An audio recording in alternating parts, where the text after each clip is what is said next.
Right, so I just jigged it up. So we got, this is the pipe I'm going to weld the sleeve to, and you've got 10mm inside there, and that is the same length as this one. So one that's welded on, this one will slot into it.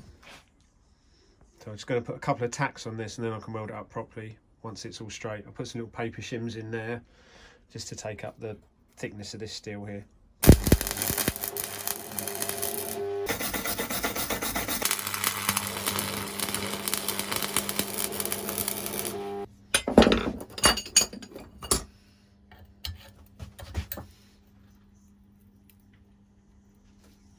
Whoa, pigeon.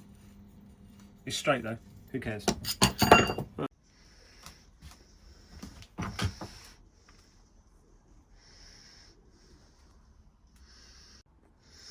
Right, so I'm going to weld here, and then cut this in half, and these will be little lugs, so I can, like wing nuts, so I can get them nice and tight, and I'll cut these down and put a bit of a spike on the end once I've done that. So get this welded.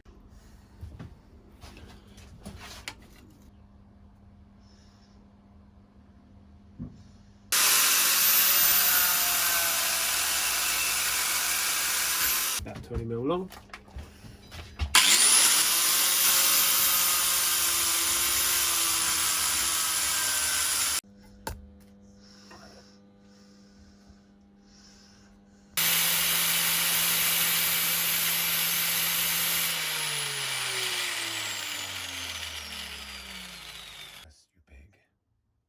So we make a nice spike.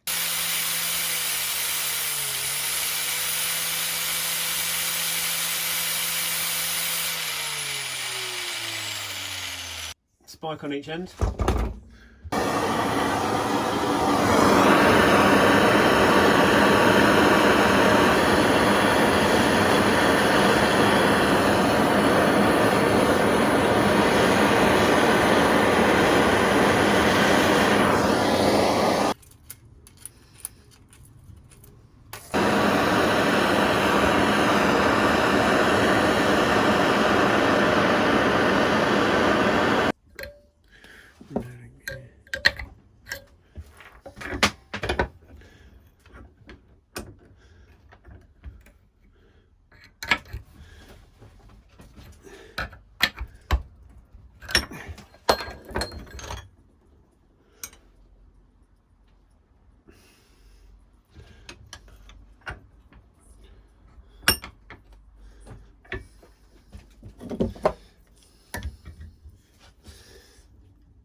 So I heated it and hammered this a bit flatter on the inside edge. That's what all the faffing about was.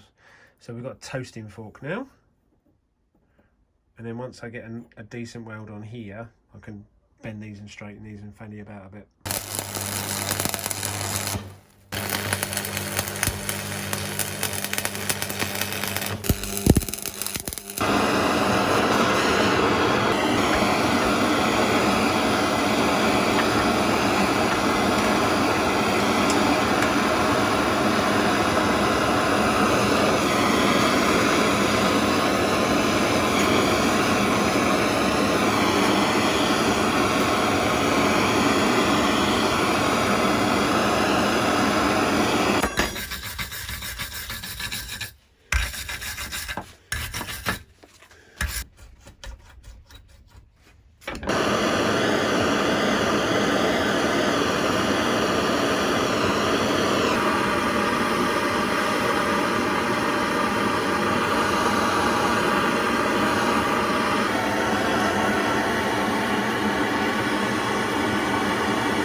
So there you go. So it's good for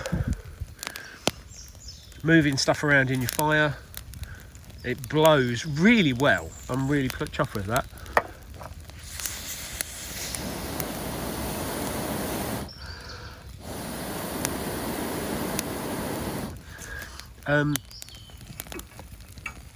So this device is called a Bouffadou.